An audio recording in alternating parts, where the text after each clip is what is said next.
برادران محترم و برادران عزیز، یہ ربیع الاول کا مہینہ ہے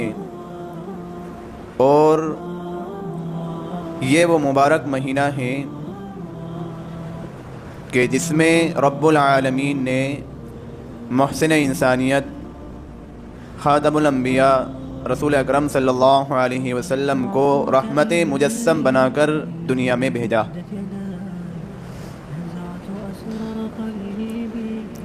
آپ صلی اللہ علیہ وسلم کی دنیا میں تشریف آوری ہے، آپ صلی اللہ علیہ وسلم کا دنیا میں آنا ہے۔ آپ صلی اللہ علیہ وسلم کی والدہ حضرت بی بی آمینہ رضی اللہ عنہا وہ فرماتی ہیں کہ مجھے بہت دیر کے بعد یہ پتہ چلا کہ میں حاملہ ہوں،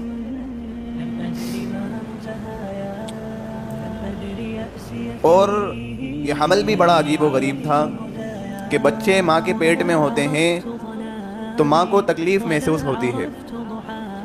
لیکن مجھے ذرہ برابر بھی تکلیف کا احساس نہیں ہوا، بلکہ حالات مجھے پہلے سے بدلے نظر آتے تھے۔ میں اگر کہیں جانے لگتی تو میں دیکھتی کہ ہوا کا ایک جھونکا آتا جس کی وجہ سے درخت میرے سامنے جھک جایا کرتے تھے۔ میں درختوں کو اپنے سامنے جھکا ہوا دیکھا کرتی تھی۔ میں پانی بھرنے کے لیے زمزم کے چشمے پر جاتی تو زمزم کا جو پانی وہ نیچے ہوتا اور مجھے دیکھ کر وہ مڈیر پر آ جایا کرتا تھا،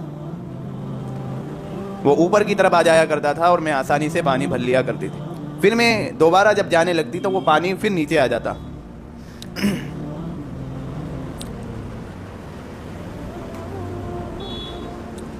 مکہ کی عورتیں مجھے پکڑ لیتی اور کہتی کہ آمنہ تجھے یہاں سے جانا نہیں ہے،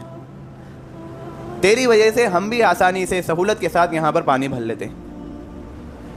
اسی طریقے سے حضرت آمنہ رضی اللہ عنہا فرماتی ہیں کہ جب مجھے دھوپ میں کام کرنا ہوتا تو میں دیکھتی کہ ایک بادل کا ٹکڑا وہ میرے اوپر آ کر سایہ کرتا تھا۔ تو یہ درختوں کا جھک جانا، پانی کا قریب آ جانا اور بادل کا سایہ کرنا، یہ باتیں مجھے انوکھی معلوم ہوتی تھی۔ اور حضرت آمنہ فرماتی ہیں کہ میں نے خواب میں دیکھا، جس کی خواب کی تعبیر یہ ہے کہ تم ایک بہت بڑی ہستی کی والدہ بننے والی ہو۔ حضرت آمنہ رضی اللہ عنہ فرماتی ہیں کہ جب آپ صلی اللہ علیہ وسلم کی ولادت کا دن قریب آیا تو آسمان میں ایک سرخ ستارہ چمکتا ہوا نظر آیا۔ تورات میں یہ نشانی تھی کہ جب نبی آخر الزماں پیدا ہوں گے تو آسمان میں سرخ ستارہ چمکے گا، اور یہ یہودی لوگ ہمیشہ آسمان میں اس ستارے کو دیکھنے کی فکر میں رہتے تھے، اور جب وہ سرخ ستارہ آسمان میں دکھا تو ان کے یہاں ایک گلگلہ مچ گیا، ان کے ایوانوں میں زلزلہ آ گیا، وہ حیران اور پریشان ہوئے، کہنے لگے کہ نبی آخر الزماں پیدا ہونے والے۔ پھر انہوں نے اپنی یہود کی جو عورتیں تھیں، یہود کی عورتوں میں انہوں نے معلوم کیا کہ ابھی کون سی ایسی عورت ہے جو حاملہ ہے اور جس کا وضع حمل قریب ہے۔ جب انہوں نے بہت تلاش کیا، معلوم کیا تو یہود میں کوئی ایک ایسی عورت نہ ملی۔ پھر ایک شخص یہودی ایک شخص وہ مکہ المکرمہ آیا اور اس نے خاندان قریش میں معلوم کیا تو اسے پتہ چلا کہ حضرت بی بی آمینہ کی ولادت کا وقت قریب ہے۔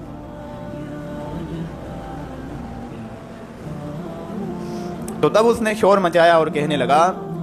کہ لوگوں، بنو اسحاق سے نبوت یہ تبدیل ہو کر بنو اسماعیل میں آ گئی، یعنی ہم سے یہ نعمت چھن گئی۔ حضرت ابراہیم علیہ السلام کی دو اولاد ہیں، ایک حضرت اسماعیل اور ایک حضرت اسحاق۔ نبوت کا سلسلہ حضرت اسماعیل علیہ السلام پر جا کر رکا، اور حضرت اسحاق علیہ السلام سے جو ایک خاندان چلا اس میں نبی آئے۔ یہ جتنے نبی، حضرت یعقوب علیہ السلام، حضرت یوسف علیہ السلام، حضرت موسیٰ علیہ السلام، اور پھر آخر میں جو اس ترتیب سے جو آخری نبی یہاں پر آئے وہ حضرت عیسیٰ علیہ السلام ہیں۔ اب ان کا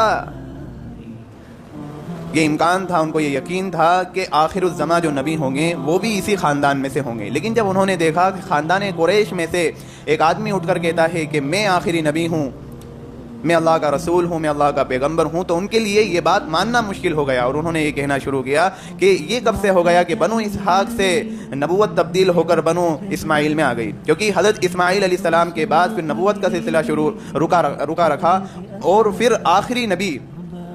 جو حضرت اسماعیل علیہ السلام سے منتقل ہو کر کنانا، قریش، بنی ہاشم میں پھر آپ صلی اللہ علیہ وسلم آئے. یہ آخری نبی حضرت اسماعیل علیہ السلام کے بعد آخری نبی انہی کے خاندان میں آپ صلی اللہ علیہ وسلم مبعوث ہوئے. تو بہرحال حضرت آمنہ رضی اللہ عنہ ان کی والدہ آپ صلی اللہ علیہ وسلم کے بارے میں بتا رہی ہیں کہ بڑے عجیب و غریب حالات تھے آپ صلی اللہ علیہ وسلم کی ولادت سے پہلے. آپ صلی اللہ علیہ وسلم کی جب ولادت ہو گئی، آپ کی ولادت کے بعد میں نے آپ کو لیٹایا تو آپ نے اللہ کے حضور ایک سجدہ کیا. وہ ایسے ہو گئے کہ جیسے سجدہ کر رہے ہوں. تو اس طریقے سے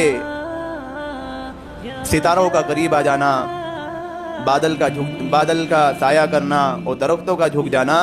یہ جو علامتیں آپ صلی اللہ علیہ وسلم کے استقبال کے لیے پیش آ رہی تھی، اس کی حکمت کیا تھی کہ لوگوں، ایک شخصیت کہ جس کے لیے بے جان بھی جس کا استقبال کر رہی ہے، جس کے لیے سر تسلیم خم کر رہی ہے، اگر تم اپنی کامیابی چاہتے ہو تو تمہیں اس آخری پیغمبر آخر الزماں رسول کی اتباع کرنا ہوگی، آخر الزماں رسول کی تمہیں پیروی کرنا ہوگی، جب تم فلاح پاؤ گے. یہ ساری علامتیں آپ صلی اللہ علیہ وسلم سے جو پہلے پیش آ رہی ہیں، یہ اس بات کی دلیل تھی. اور پھر آپ صلی اللہ علیہ وسلم کی ولادت سے پہلے ایک بڑا واقعہ، عام الفیل، ہاتھیوں کا ایک واقعہ، ہاتھی والا ایک واقعہ 50 دن پہلے یہ بھی پیش آیا تھا. 571واں سال وہ چل رہا تھا عیسوی، اسی سال میں عام الفیل کا واقعہ پیش آیا، اور اسی سال میں آپ صلی اللہ علیہ وسلم کی ولادت ہوئی. 50 دن پہلے وہ واقعہ پیش آیا کہ جس کا قرآن کریم میں بھی ذکر ہے کہ ابرہہ نامی ایک شخص تھا، وہ یمن کا گورنر تھا، بادشاہ نجاشی کی طرف سے یمن کا وہ گورنر بنا. اس نے دیکھا کہ یمن کے جو عرب کے لوگ ہیں، یمن کے عربی جو لوگ ہیں، وہ عبادت کے لیے مکۃ المکرمہ جاتے ہیں، اور ان کے دلوں میں جو کعبۃ اللہ کی ایک عظمت ہے، ایک محبت ہے، تو وہ اس کو دیکھ کر وہ جلتا تھا. تو اس نے یہ فیصلہ کیا کہ یہیں پر یمن میں ایک کنیسہ بنوایا جائے، ایک بہت بڑا گرجا گھر بنوایا جائے، اور اس کی وہی عظمت اور محبت ہو جو مکۃ المکرمہ میں کعبۃ اللہ کے لیے ہوتی ہے. تو اس نے ایک بڑا کنیسہ بنوایا، اتنا بڑا کنیسہ، عالیشان کنیسہ کہ اس کے نیچے جا کر اس کو دیکھنا مشکل ہو جاتا تھا، اور اس کو سونے، چاندی، جواہرات، ہیرے سے اس کو مرصع کیا، اور پھر تمام عرب قبائل میں یہ اعلان کر دیا کہ لوگوں، اب تمہیں مکۃ المکرمہ کعبۃ اللہ میں تمہیں عبادت کے لیے جانے کی کوئی ضرورت نہیں، اب سے تمہیں یہیں یہ جو کنیسہ بنایا گیا ہے یہیں پر تمہیں عبادت کرنا ہوگی. جو خاندان قریش کے لوگ تھے، یہ قحطان، عدنان اور قریش کے اور بھی دوسرے جو خاندان تھے، جو قبائل تھے، اب ان کے اندر ایک غصے کی لہر دوڑی. تو ان میں سے ایک شخص اس کنیسے کے اندر داخل ہوا اور اس نے پاخانہ کیا، اس نے وہاں پر گندگی کر دی. تو اب جب ابرہہ کو پتہ چلا، اس گورنر کو پتہ چلا، تو اس نے یہ فیصلہ کیا کہ اب میں مکۃ المکرمہ جا کر کعبۃ اللہ کی اینٹ سے اینٹ بجا دوں گا. تو اس نے بادشاہ جو نجاشی جو بادشاہ تھا اس کو خط لکھا اور اس سے ایک بڑے لشکر کی ایک طلب کی. تو بادشاہ نجاشی نے اس وقت بڑے بڑے ہاتھی اس لشکر میں شامل ہونے کے لیے بھیجے. ایک عظیم لشکر اس نے تیار کیا، اور ایک اتنا بڑا ہاتھی تھا اس وقت کا کہ جس کی نظیر نہیں پیش کی جاتی تھی، کہ اس ہاتھی کا نام محمود تھا، بڑا ہاتھی تھا وہ. اور یہ ہاتھیوں کو لشکر میں شامل کرنے کی منشا اور مقصد یہ تھا کہ کعبۃ اللہ کی جو بنیاد ہے اس میں لمبی زنجیریں اور سخت مضبوط زنجیروں کو باندھ کر ہاتھیوں کے گلے میں ڈال دیا جائے، اور پھر ہاتھیوں کو ہکا دیا جائے، تو ایک بار میں پورا کعبۃ اللہ یہ دھسا دیا جائے گا، پورا ڈھا دیا جائے گا. اب یہ عظیم لشکر تیار ہوا اور یہ مکۃ المکرمہ کے لیے نکلا. یہ مکہ کے قریب پہنچا اور کسی وادی یا کسی جگہ پر جا کر اس ابرہہ نے خاندان قریش کے بہت سارے اونٹوں کو اس نے اپنے قبضے میں لے لیا. اس میں سے 200 اونٹ آپ صلی اللہ علیہ وسلم کے جد امجد حضرت عبد المطلب کے بھی تھے. اور ایک سفیر کے ہاتھ اس نے یہ کہلاوا بھیجا، تو حضرت عبد المطلب اس سے بات کرنے کے لیے نکلے، کیونکہ خاندان قریش اور مکہ المکرمہ کے یہ بڑے سردار رئیس قریش سمجھے جاتے تھے، تو یہ وہاں پر بات کرنے کے لیے آئے۔ جب اس نے ابرہہ نے حضرت آپ صلی اللہ علیہ وسلم کے دادا کو عبد المطلب کو دیکھا تو یہ کھڑا ہو گیا، اپنے تخت سے نیچے اترا اور بیٹھا اور اپنے ساتھ ان کو بٹھایا۔ لیکن جب حضرت عبد المطلب نے اپنے 200 اونٹ کا جب اس سے ابرہہ سے سوال کیا تو وہ کہنے لگا کہ میں نے تو یہ سوچا تھا کہ تم بیت اللہ کے بارے میں میرے پاس آ کر سوال کرو گے، اس کے بارے میں بات کرو گے، لیکن تم تو اپنے اونٹ کے بارے میں مجھ سے پوچھنے آئے ہو، لہذا میرے نزدیک آپ کی جو اہمیت تھی وہ آپ کی باتوں سے ختم ہو گئی۔ تو عبد المطلب نے کہا کہ اونٹوں کا مالک تو میں ہوں، اونٹوں کا مالک میں ہوں، جو 200 اونٹ میرے ہیں، میں ان اونٹوں کی فکر کر رہا ہوں۔ کعبۃ اللہ، اس کعبے کا مالک وہ ہستی ہے اور وہ اس کی حفاظت کرنا وہ بہتر جانتا ہے۔ تو اس نے کہا کہ میں تمہارے سامنے کعبۃ اللہ کو ڈھا دوں گا، لہذا وہ تیار ہو گیا۔ لیکن ایک اللہ کی قدرت کہ دریا کی طرف سے ایک پرندوں کا جھنڈ آتا ہوا دیکھا، پرندوں کا ایک عجیب و غریب پرندے تھے، کبوتر سے چھوٹے، اور جن کے جو پاؤں تھے وہ سرخ قسم کے تھے، اور ہر ایک پرندے کے پاس 3 کنکریاں تھیں، ایک چونچ میں اور 2 ان کے پاؤں میں۔ وہ پورا جھنڈ کا جھنڈ وہ آ کر ابرہہ کے لشکر کے اوپر چھا گیا، اور ان کے پاس جو 3 کنکریاں تھیں، جب انہوں نے وہ کنکریاں پھینکنا شروع کی تو وہ چھوٹی چھوٹی کنکری وہ بڑے بڑے بم اور میسائل کا کام کر رہی تھی کہ جس پر پڑتی اس کو زمین بوس کر دیتی تھی، پورے لشکر کو تتر متر اور پورے لشکر کو بکھیر کے رکھ دیا، کہ جس کا ذکر اللہ نے پھر قرآن کریم میں فرمایا، الم تر کیف فعل ربک باصحاب الفیل، کہ آپ نے نہیں دیکھا کہ آپ کے رب نے ہاتھی والوں کے ساتھ کیا کیا، الم یجعل کیدہم فی تضلیل، ان کے مکر و فریب کو ناکام کر دیا، وارسل علیہم طیرا ابابیل، اور ان کے اوپر جھنڈ کے جھنڈ پرندے بھیجے، ترمیہم بحجارۃ من سجیل، کہ جن کے پاس پتھروں کی چھوٹی چھوٹی کنکریاں تھیں، فجعلہم کعصف ماکول، انہیں کھائے ہوئے بھوسے کی طرح انہیں بنا دیا۔ تو یہ جو واقعہ آپ صلی اللہ علیہ وسلم کی ولادت سے پہلے پیش آیا، یہ 50 دن پہلے پیش آیا، اور اس واقعے کو رسول اللہ صلی اللہ علیہ وسلم کا معجزہ قرار دیا۔ ویسے تو معجزے کے بارے میں ایک قانون ہے کہ وہ نبوت کے دعوے کی تصدیق کے لیے ظاہر ہوتا ہے، لیکن آپ صلی اللہ علیہ وسلم ابھی پیدا بھی نہیں ہوئے ہیں، اور آپ کی نبوت کی تصدیق کے لیے یہ ایسے اللہ تبارک و تعالیٰ نے واقعات اور ایسی نشانیاں لوگوں کو بتلا دی۔ آپ صلی اللہ علیہ وسلم جب دنیا میں آئے، آپ صلی اللہ علیہ وسلم نے اپنی نورانی تعلیم اور نورانی اخلاق کے ذریعے سے دنیا سے نہ صرف کفر و شرک اور جہالت کی تاریکیوں کو دور کیا، بلکہ بدعات، رسومات، خرافات سے مشق شدہ انسانیت کو اخلاق، کردار، وقار، شریعت و سنت کے زیور سے آراستہ و پیراستہ کر دیا۔ اللہ نے قرآن کریم میں فرمایا، لقد من اللہ علی المؤمنین اذ بعث فیہم رسولا من انفسہم، کہ اللہ نے مسلمانوں پر بڑا احسان کیا کہ انہی میں کا ایک رسول مبعوث فرمایا، انہی میں کا ایک عظیم الشان پیغمبر بھیجا، یتلو علیہم آیاتہ، کہ جو ان پر اللہ کی آیتیں پڑھ پڑھ کر سناتے ہیں، ویزکیہم، اور ان کی ظاہری اور باطنی گندگیوں کی صفائی کرتے ہیں، ویعلمہم الکتاب والحکمہ، اور انہیں اللہ کی کتاب اور سمجھ کی باتیں بتلاتے رہتے ہیں، وَإِن كَانُوا مِن قَبْلُ لَفِي ضَلَالٍ مُبِينٍ۔ یہ لوگ تو اس سے پہلے آپ صلی اللہ علیہ وسلم کی بعثت سے پہلے سخت گمراہی میں، یعنی کفر و شرک اور طرح طرح کے خرافات میں یہ مبتلا تھے۔ اس آیت کریمہ کے ذریعے سے اللہ تبارک و تعالیٰ نے مسلمانوں کو آگاہ فرمایا، مسلمانوں کو یہ بتا دیا کہ اللہ تبارک و تعالیٰ نے امت مسلمہ پر آپ صلی اللہ علیہ وسلم کو مبعوث فرما کر ایک عظیم ترین احسان فرمایا ہے، ورنہ یہ امت آپ صلی اللہ علیہ وسلم کی بعثت سے پہلے سخت ترین گمراہی میں مبتلا تھی، اور وہ گمراہی، وہ کفر و شرک کیا تھا کہ ہم یہ سنتے ہیں کہ آپ صلی اللہ علیہ وسلم نے کفر و شرک کا خاتمہ کیا، آپ صلی اللہ علیہ وسلم نے اخلاق سکھائے، آپ صلی اللہ علیہ وسلم نے ان کے درمیان جو خرافاتیں تھیں اور جو ان کے درمیان جو جہالت تھی ان کو دور کیا۔ تو وہ کیا تھا؟ میرے بھائیوں، عرب کے لوگوں میں ایسی کوئی برائی نہیں تھی جو اتنی زیادہ نہ ہو کہ جس برائی کو اس دور سے منسوخ کیا جائے، اتنی برائی تھی ان میں۔ توحید کے سب سے پہلا گھر کعبۃ اللہ ہے، اس کعبۃ اللہ کے اندر 360 بت رکھے ہوئے تھے، اجتماعی بت 360 اس کے اندر رکھے ہوئے تھے، اور لوگوں کے پاس ایک اپنا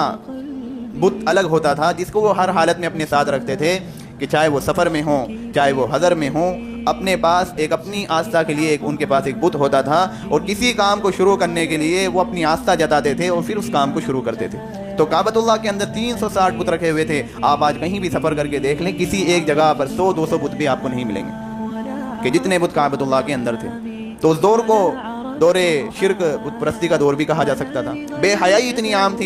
تھی کہ جتنے بھی جو میلے ہوتے تھے، جو فنکشن ہوتے تھے، شادیوں کی تقریب وغیرہ ہوا کرتی تھی، تو وہاں پر عورتیں برہنہ ہو کر، ننگی ہو کر ناچا کرتی تھی۔ ننگا ہونا ان کے لیے اتنا عام تھا کہ جب وہ کعبۃ اللہ کا طواف کرتے تو وہاں بھی وہ برہنہ ہو کر طواف کرتے تھے، اپنے سارے کپڑے اتار کر رکھ دیتے اور وہ کعبۃ اللہ کا طواف کیا کرتے تھے۔ اور اگر ان میں سے کسی شخص کو اپنی بات کی اہمیت اگر بتانا ہوتی، اپنی بات کو بتانا ہوتا، تو وہ کوہ صفا پر چڑھتا اور کہتا انی نذیر العلیاء، کہ میں تمہارے درمیان ننگا ڈرانے والا ہوں۔ تو اس کی بات کو اہمیت دی جاتی کہ میری بات کو بہت غور سے سنو۔ تو اس دور کو دور بے حیائی بھی کہا جا سکتا تھا۔ اسی طریقے سے شراب اور نشہ اتنا عام تھا کہ اس دور میں جو حج ہوا کرتا تھا، حج پہلے سے ہوتا تھا، تو عرفات کے میدان میں لوگ اپنی اپنی مجلس لگاتے اور وہاں پر وہ اپنے خاندان والوں کی جو بڑائیاں بیان کرنا شروع کرتے کہ میرا خاندان ایسا ہے، میرا خاندان ایسا ہے، میرا باپ ایسا گزرا، اور اس میں سب سے زیادہ جو تذکرہ ہوتا تھا وہ شراب پر ہوتا تھا کہ میرے یہاں ایسی شرابیں ہیں، اتنے شراب کے مٹکے ہیں، اتنی پرانی شراب ہیں، اتنی کثیر تعداد میں شراب ہیں۔ تو جس کے یہاں جتنی پرانی شراب اور جتنی زیادہ شراب ہوا کرتی تھی، اس کے خاندان والوں کو اتنا معزز سمجھا جاتا تھا، اتنی اہمیت دی جاتی تھی۔ تو اس دور کو دور نشہ اور دور شراب بھی کہا جا سکتا تھا۔ ظلم و زیادتی اتنی عام تھی کہ جو جتنا زیادہ ظلم کرنے والا ہوتا اس کو اتنا ہی طاقتور سمجھا جاتا تھا۔ اس وقت کی جو سپر پاور طاقت روم اور ایران، کیسر و کسرا جس کو کہا جاتا تھا، ان کے ہاں عجیب و غریب روایاتیں تھیں۔ ان کے ہاں بڑی عجیب و غریب روایات تھی کہ کسرا کے ہاں ایک عجیب روایت یہ تھی کہ ان کے یہاں کوئی مہمان آتا تو اس کی خاطر تواضع ایسے کی جاتی تھی کہ ایک نوجوان خوبصورت غورے غلام کو پکڑ کر لے کر آتے اور پھر اس کو روئی میں لپیٹا جاتا تھا، اس کو گھی سے تر کر دیا جاتا تھا، اس کی مشعل بنائی جاتی تھی، اور جو مہمان آتا اس مہمان کو اس مشعل کی روشنی میں کھانا کھلایا جاتا تھا۔ اور جب اس کے بدن میں آگ لگتی اور اس کی چیخ و بخار نکلتی تو وہ مہمان یہ سوچتا کہ میری زیادہ خاطر تواضع کی گئی۔ آپ صلی اللہ علیہ وسلم کی بعثت سے پہلے یہ اس گمراہی میں یہ جی رہے تھے، تو اللہ تبارک و تعالیٰ نے اس دور کا جو نام دیا وہ دور جاہلیت دیا، کیونکہ اس کے اندر جو برائیاں تھیں وہ جہالت کی وجہ سے تھی۔ انہیں اپنے نفع نقصان کا پتہ ہی نہیں تھا، انہیں اپنے نفع نقصان کا وہ فرق کھو چکے تھے، اس لیے اللہ تبارک و تعالیٰ کو لوگوں اپنے بندوں پر رحم آیا اور اللہ نے پیغمبر صلی اللہ علیہ وسلم کو مبعوث فرمایا۔ اور آپ صلی اللہ علیہ وسلم پر غار حرا میں جو آیت سب سے پہلے نازل ہوئی وہ کیا تھی؟ اقرأ بسم ربک الذی خلق، کہ پڑھو اپنے رب کے نام سے کہ جس نے تمام مخلوق کو پیدا کیا۔ میرے بھائیوں، جہالت کی بیماری کا علاج علم ہے، جہالت کی بیماری کا علاج سیکھنا ہے۔ یہاں پر ہمیں یہ پتہ چلتا ہے کہ آپ صلی اللہ علیہ وسلم پر اس دور جاہلیت میں جو سب سے پہلی آیت نازل ہوئی وہ اقرا کے ذریعے سے ہوئی کہ پڑھاؤ اپنے لوگوں کو، اپنی نسلوں کو پڑھاؤ، کیونکہ جہالت کی بیماری کا علاج صرف علم ہے۔ اس لیے میرے بھائیوں، آپ صلی اللہ علیہ وسلم کا مبعوث ہونا، آپ صلی اللہ علیہ وسلم کی تشریف آوری، یہ ہمارے لیے بہت بڑا احسان ہے ہم پر کہ اللہ تبارک و تعالیٰ نے آپ صلی اللہ علیہ وسلم کو مبعوث فرمایا۔ آپ صلی اللہ علیہ وسلم کی سیرت بہت بڑی ہے، جس پہلو کو اٹھا لیا جائے وہ پہلو ختم نہیں ہوگا۔ اس لیے ہمیں آپ صلی اللہ علیہ وسلم کی سیرت کے ذریعے سے ہماری زندگی بدلنے